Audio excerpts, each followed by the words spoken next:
Alors, bonjour, on se trouve maintenant en compagnie de Roger Gaudreault, directeur corporatif au développement scientifique et innovation chez Cascade. Bonjour, M. Gaudreault. Bonjour. Alors, vous avez participé activement à la préparation de l'événement Paper Week Canada 2013. Absolument. Est-ce que vous pouvez nous expliquer un peu votre rôle dans la préparation de l'événement? Mon rôle, premièrement, c'était de m'occuper du développement, c'est-à-dire de l'aspect développement technique ou du programme technique, programme scientifique du Paper Week, puis de donner aussi une teinte en termes d'innovation à l'événement. Et d'où le thème An Innovation Journey, parce que justement, on a mis l'emphase sur l'innovation. Et c'est dans ce contexte-là qu'on a invité un conférencier spécial aujourd'hui, Stephen Kotler, là, qui vient de nous présenter un exposé absolument stimulant et inspirant sur l'innovation puis l'évolution de notre société, l'évolution de certaines améliorations sur la planète. Parce que l'innovation, là, après la crise que l'industrie a connue, l'innovation, c'est le moteur du développement et de la survie de l'industrie un peu. Oh, oui, tout à fait. C'est sûr que l'innovation, on a eu une conférence de M. Lindsay aussi qui démontre qu'on a toujours innové l'industrie, puis dans ce sens-là, c'est pas nouveau, mais il reste quand même que, avec la rapidité d'évolution qui était, selon la loi de Morse, qui est une amélioration exponentielle, bien, ça veut dire qu'il faut toujours, tout évolue de façon exponentielle, donc il faut évoluer aussi de façon exponentielle pour être capable de suivre le rythme. Donc c'est une course un peu sans fin pour être certain qu'on a toujours des nouveaux produits qui répondent à des nouveaux besoins qu'on n'avait pas pensé, à des coûts qui sont souvent qu'il faut diminuer énormément pour être capable de rester soit de faire survivre l'entreprise ou de faire progresser l'entreprise.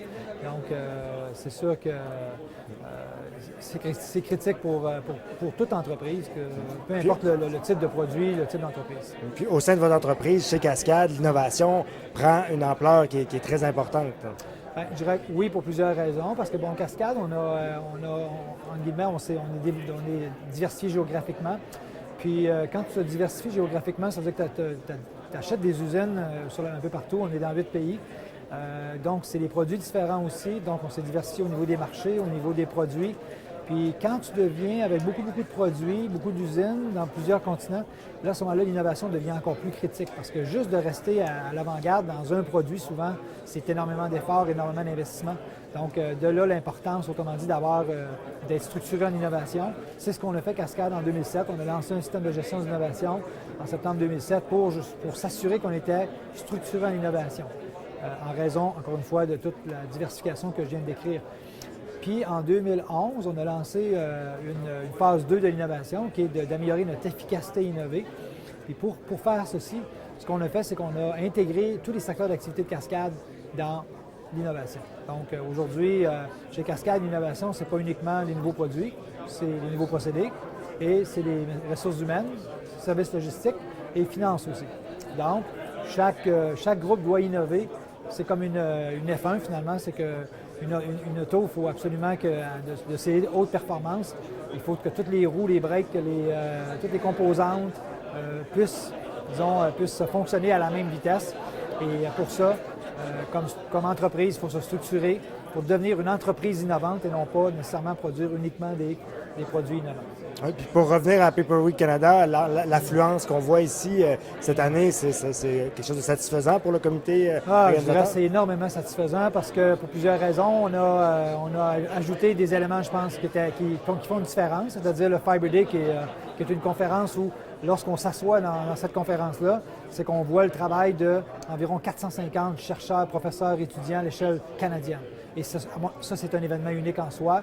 On a ajouté aussi une session sur la chimie verte, donc qui est en soi aussi qui est une nouveauté dans la conférence cette semaine. Une session également explicite sur la gestion de l'eau, qui est un problématique de plus en plus criant sur la planète. Et aussi, on a même ajouté une session sur le tissu, qui jusqu'à maintenant n'avait pas été intégré dans le site, dans le programme.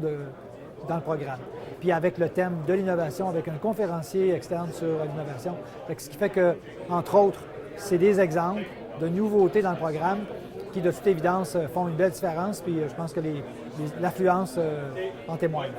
Bien, je vous remercie beaucoup, M. Gaudreault, et je vous souhaite une bonne fin de Paper Week Canada. Merci beaucoup pour vous, puis ça fait plaisir. Merci.